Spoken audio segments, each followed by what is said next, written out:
For Emerging Executive today, we honor Courtney Scruggs, Corporate Counsel for Sanofi, where she provides legal support to the Sanofi Industrial Affairs activity. Courtney came to the practice of law as a public health researcher at the Children's Hospital of Philadelphia and as a medical trainee. She's a distinguished Paul Ambrose Public Health Scholar. She's been recognized for her provision of respite care to children impacted by HIV and AIDS, and for advocating for and empowering youth in some of the most vulnerable communities.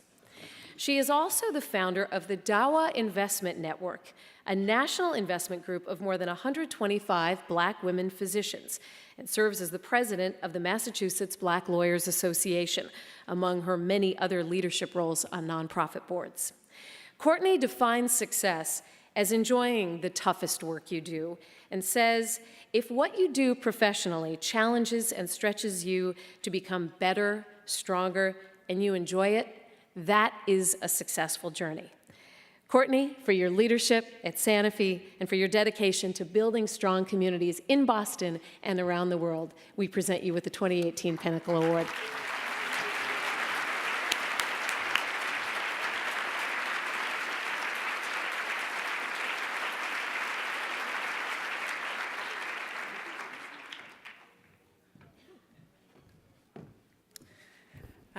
Good afternoon. So it is an incredible honor to stand here among women who have made tremendous strides in their respective professions, who have paved the way for others, women and men, and made the path to success much more smooth and easy to find. Words cannot express how humbled I am to be counted among you today. Thank you to the Boston Chamber and the Pinnacle Awards team, led by the ever-patient and graceful Celia, for selecting me for this esteemed honor.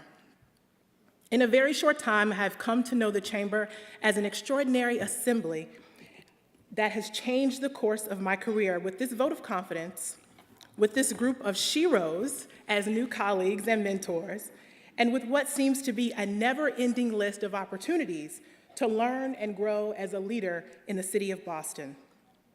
Thank you to the past Pinnacle Award recipients, some of whom I've had the honor to know and work with, and who have contributed significantly to my experience here in the city.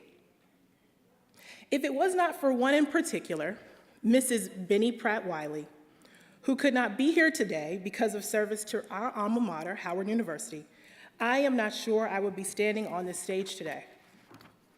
It was Benny who encouraged me to be open to Boston after I arrived and felt how cold it could be for a New Orleans native like me.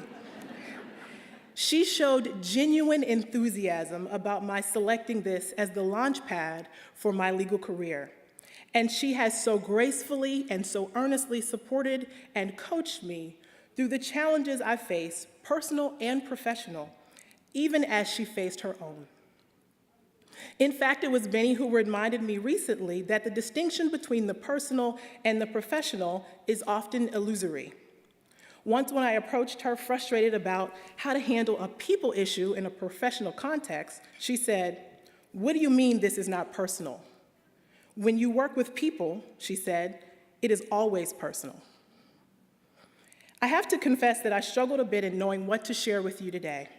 On one hand, I am keenly aware that I am in a room of dynamic and powerful women who could school me at any moment on what it really means to be a boss.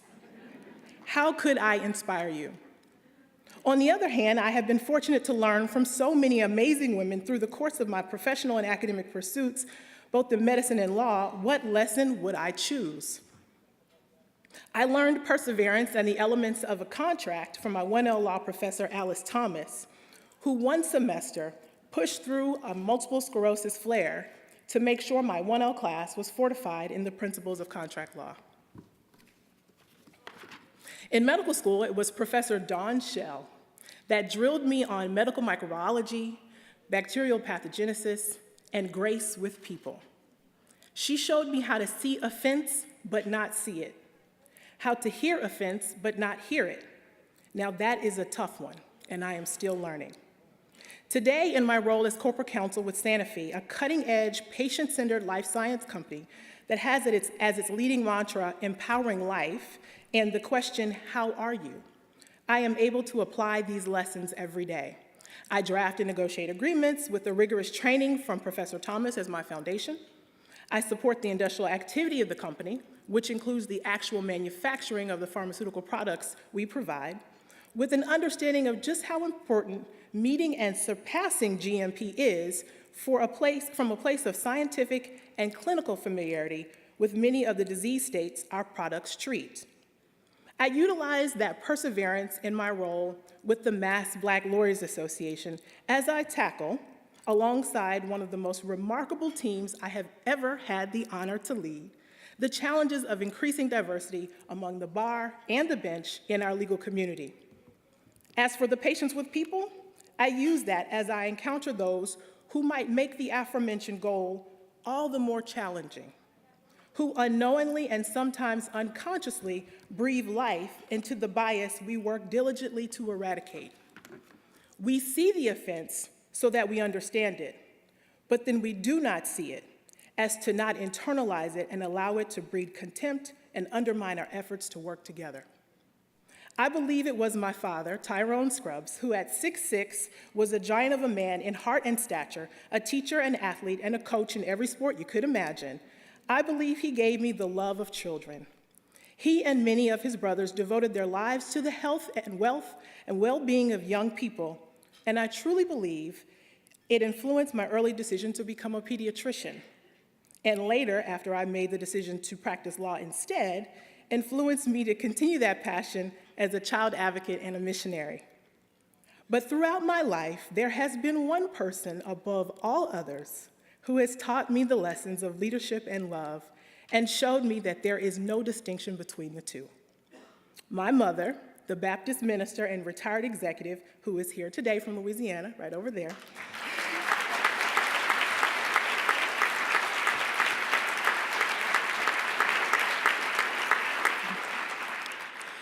preached to me, coached me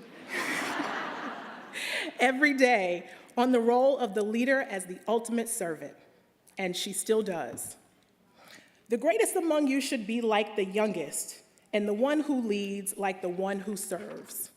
This means the one who has the most skill and authority, who would be seen as the elder or the chief, let her be as humble and as lowly as the least, the one who is seen as the servant. Let her esteem others higher than herself, not from a place or a lack of confidence in herself or in the denial of her authority or her awesomeness, but from a place of love for the people that she may serve them more easily, seeking to promote others and being motivated by their good fortune. If this sounds a little too personal, remember, wherever people are involved, it's always personal. For love in this context, she would say, is not a feeling. It is an action and a willingness to step outside of yourself for another's benefit. To make yourself uncomfortable and vulnerable in order to manifest the very best you can for the object of your leadership affection, the people you serve. You cannot lead people you do not care about, she would say, or at least you cannot lead them well. It is too hard. It takes too much sacrifice. The genuine desire to empower those you lead, to see them master a skill even greater than you have, this is what motivates a real leader. To keep going when things get very, very difficult, as they will. And the people you lead, they can always tell a leader who has a real leader's heart. So in learning to lead people, Courtney, you first have to learn to love all people. And that includes the people you do not like very much, and also the people who do not like you. For the lessons that help me tap into true influence, for that love of serving and investing in others, which has afforded me so much joy, has opened so many doors, and has been the backdrop of every honor I've received and every accomplishment I've ever achieved, for continuously reminding me that the essence of leadership is authentic love, a skill we all can master. I thank the most incredible woman leader I know, the Reverend Laretha Bradley. This Pinnacle honor is for you. Thank you.